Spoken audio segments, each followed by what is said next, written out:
อ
ะไรสัพเพเหนัง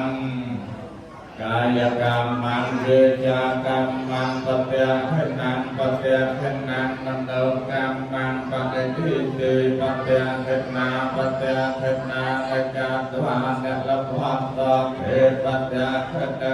ยันโตก็ได้เยี่ยมโมเลสัจจานังนามเทวัตโนเอวังวันวิจโยหาจยาจยมังกันเลอปาราจิตปาลังเกไสเตปตวิปาคะเร